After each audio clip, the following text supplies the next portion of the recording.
আসসালামু আলাইকুম গাইস, আজকে যে গল্পটা বলতে চলেছি সেই গল্পটা একজনের সাথে ঘটেছিল। সে আমার সাথে শেয়ার করেছে, এখন এসেছি আমি তোমাদের সাথে শেয়ার করতে। তো শুরু করা যাক। তিনি সরকারি কাজে বিদেশ থাকতেন, ছুটি নিয়ে দেশে ফিরেছেন।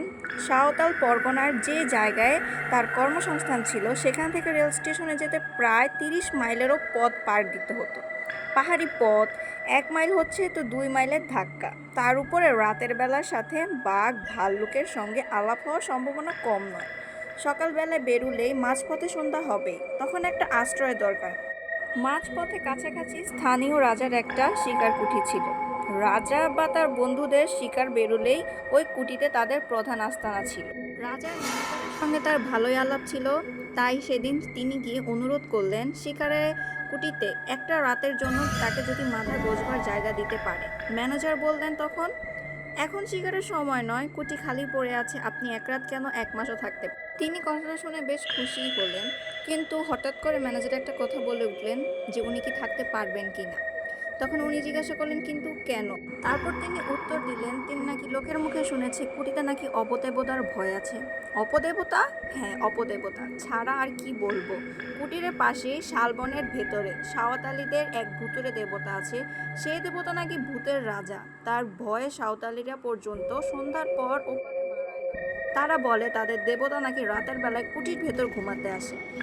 তিনি হো হো করে হেসে উঠে বললেন, বেশ তো, তাহলে তা আমি মানুষ হয়ে আজ দেবতার সঙ্গে রাত্রিবাস করব, এটা তো মস্ত পুণ্যের কথা, আমি রাজি। হঠাৎ করে তার সাথে আবার পুলিশ সুপারিনটেন্ডেন্ট টেলর সাহেবের সাথে দেখা হলো। তিনিও জানালেন আজ রাতটা তিনি সেখানেই বিশ্রাম করবেন। তারা যথাসময় ঢুলিতে চড়ে রওনা হয়ে সন্ধ্যায় কিছু আগে শিকার কুটিতে পৌঁছলো। ঢুলি বেয়ারার বলে গেল মাইল তিনেক তফাতে একটা গায়ে গিয়ে তারা আজকে রাতটা কাটাবে, কাল সকালে আবার ঢুলি নিয়ে আসবে। কুটির বারান্দায় একখানা বেতের চেয়ার বসে টেলর সাহেব আমাকে পাইপ টানছিলেন। সাহেব সঙ্গে আমার বেশ পরিচয় ছিল। আমাকে দেখে সাহেব বললেন, এই যে গুপ্ত যে, তুমি কোথায় যাচ্ছ? ছুটি নিয়ে দেশে ফিরেছো তুমি? আমি বললুম, হ্যাঁ। বেশ, তাহলে দুজন একসঙ্গে রাত কাটানো যাবে, এই ভালোই হলো। দুজন কেন সাহেব, তিনজন? তিনজন আবার কি? তুমি আবার আর্দালির কথা বলছো? ও, তাকে তো আমি মানুষের মধ্যেই গণ্য করি না। না সাহেব, তোমার আর্দালির কথা বলছি না। তবে কি কুটিরের দারোয়ানের কথা ভাবছো? না, সে রাত্রে এখানে থাকে না। না না, আমি দারোয়ানের কথাও বলছি না। তুমি কি শোনোনি সাহেব, সাঁওতালিদের এক দেবতা রাত্রে আমাদের সঙ্গী হতে পারে?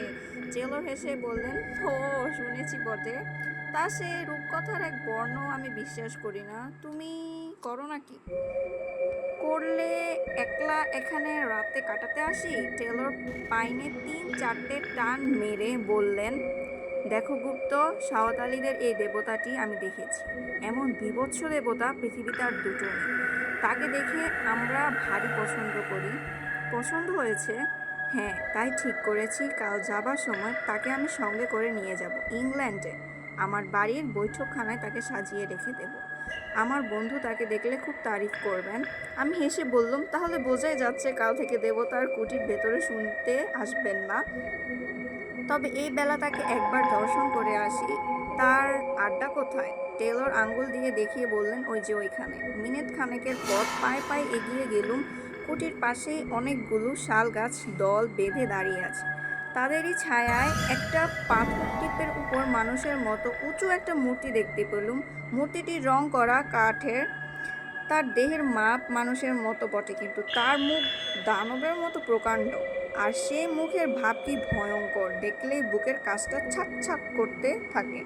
মাথায় চুলগুলো সাপের মতো ঝুলছে, কান দুটো হাতির মতো, মুখখানা খানিক সিংহ আর খানিক ভালুকের মতো, দুটো গোল গোল কাচের চোখ আগুনের মতো জ্বলছে।